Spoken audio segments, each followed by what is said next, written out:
for Ryan. Thank you, Deputy Speaker. Are we ready for disaster? Only last weekend in Ryan we thought we had to be, again, a mere 8 months from the last one, from which so many have not yet recovered. The Bureau started sending out urgent warnings of impending possible flooding, pings on phones in the middle of the night. We're all hyper-vigilant at the moment. In Victoria, we've seen unprecedented flooding over the last month. Lismore was issued an evacuation order, again only 8 months out from their last devastating floods. And when this La Niña year ends, it'll be bushfires again before too long, and my home electorate of Ryan, with its enormous stretches of beautiful bushland, is also at risk here too.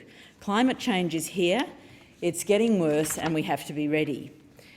We in our electorate office have been meeting, planning, taking advice from locals, getting a picture of what dozens of remarkable volunteer organisations across Ryan have been doing and building relationships so we can support them and help the community look after itself.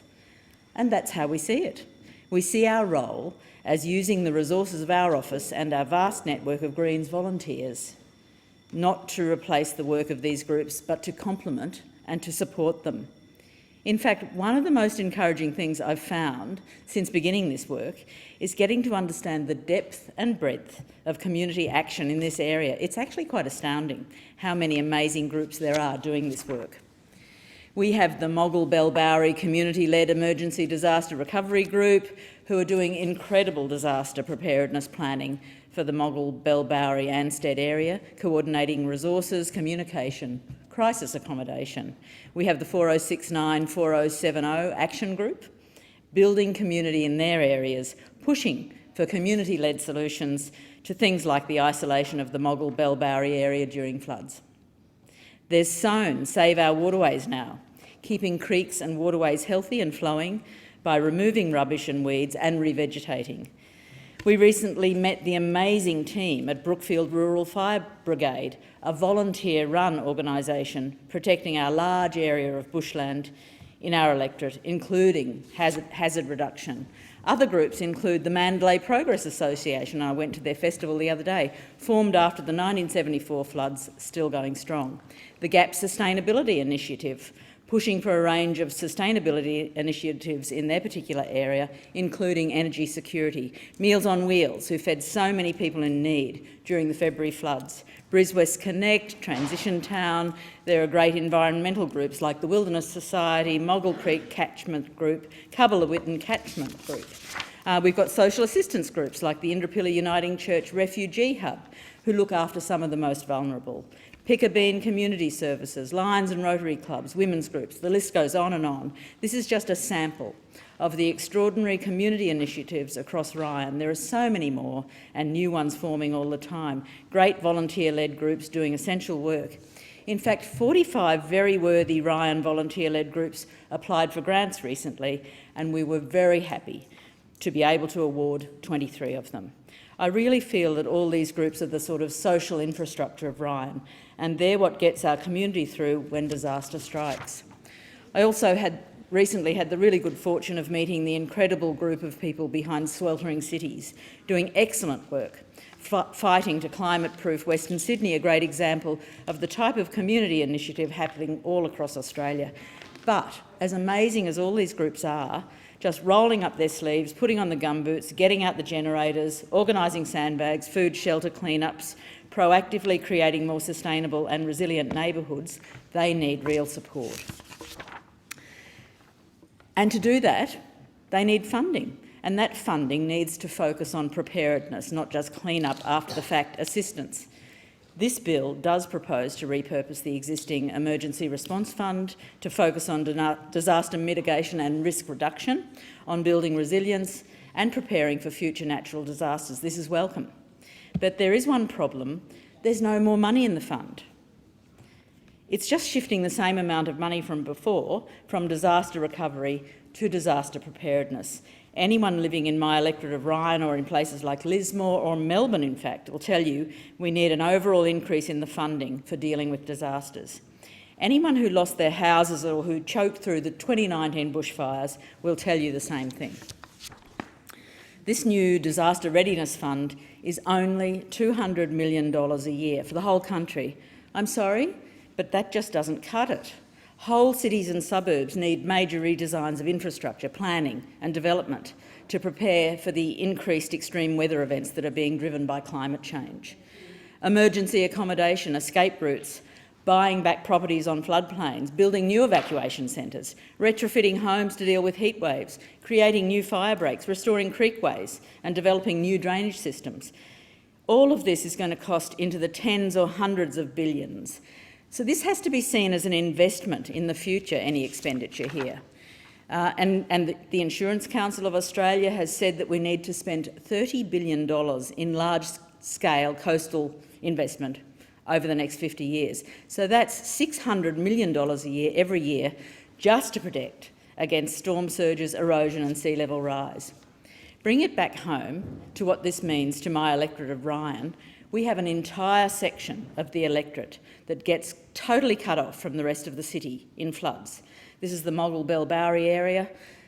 And just as a note, Moggill, the word Moggill comes from Magill, meaning water dragon, and Bellbowrie means place of flowering gums in the original language, which are sort of beautiful descriptors of the natural original character.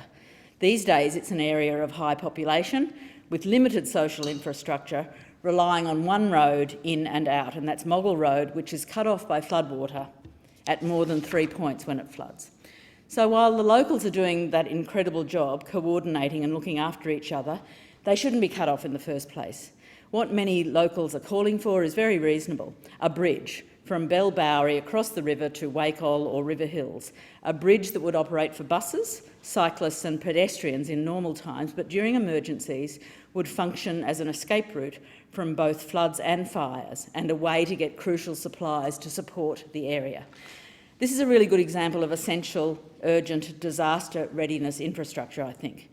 The cost for a bridge like this, even at the lowest estimates, could be around $300 million, and that's one piece of critical infrastructure. How many similar projects are needed across the country? How is $200 million a year supposed to cover all of them? And this doesn't even begin to cover the kind of community infrastructure that would allow that area to be more resilient, self-sufficient and prepared. We owe it to Moggill, Bellbowrie, Pullenvale and Anstead people. Compared to the scale of what we need to keep our communities safe from the effects of climate change, this $200 million for disaster preparedness is obviously deeply inadequate, but compared to what this government is funding in this budget, it's actually quite stunning. We've just seen Labor commit $2 billion of public money, new cash, for expanding the gas industry. The budget also contains $40 billion plus in fossil fuel subsidies. It contains $254 billion in tax cuts for the wealthy. The government's going to be spending upwards of $170 billion on nuclear submarines.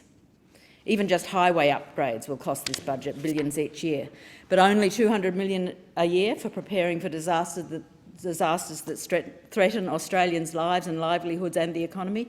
Come on, people, I think we've got to do better than that.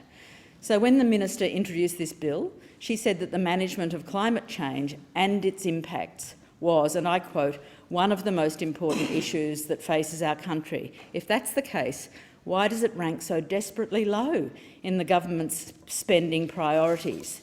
This government has a lot of rhetoric about addressing climate change, but when you dig a little deeper, you find support for new coal and gas, and you find that the investment in keeping our communities safe just isn't there. So when the original bill, which was the Emergency Response Fund Act of 2019, was brought in by the Coalition, the Greens raised concerns not just about the inadequate scale of the fund, but about the way the fund works. These real concerns about the original bill, like ministerial discretion to expend significant funds with absolutely limited guidance and scrutiny, remain. And in fact, we're concerned that those very issues may become more acute under the proposed pivot from reactive to proactive spending. The fund also suffers from the fact that the amount available each year is tied to the earnings on a capital fund. Stock markets take a hit one year, we mightn't even be able to fund the $200 million. This money should be guaranteed not on the ebbs and flows of financial stocks and derivatives, Climate change won't wait for the stock market to recover. And in the ultimate irony, among the corporations that this $2 million invests in are, guess what, coal and gas companies. The fossil fuel industry, the root cause of the problems. That is some kind of perverse, inverted circular economy, I reckon, feeding off itself, creating ever more difficult disasters. So instead of our Disaster Readiness Fund investing in the very corporations who are causing more extreme and frequent disasters, another thing that the Greens said back in 2019 is that this fund should be expanded by instituting a levy on coal and gas corporations. Since then, we've had devastating, deadly bushfires and repeated unprecedented floods. And since then, we've also had record profits for coal and gas corporations. Coal and gas companies have known for decades that burning their products will lead to exactly the effects we're seeing today, but they keep doing it anyway. They have made and continue to make enormous profits while causing dangerous climate change. So with that in mind, I think it's only fair and rational to impose a levy on these big corporations to fund the billions in disaster preparedness that Australia obviously desperately needs. And that's the message. No new coal and gas, phase out fossil fuels, and in their dying days, tax these big fossil fuel corporations to fund disaster preparedness and renewables. I don't think that's a radical proposal.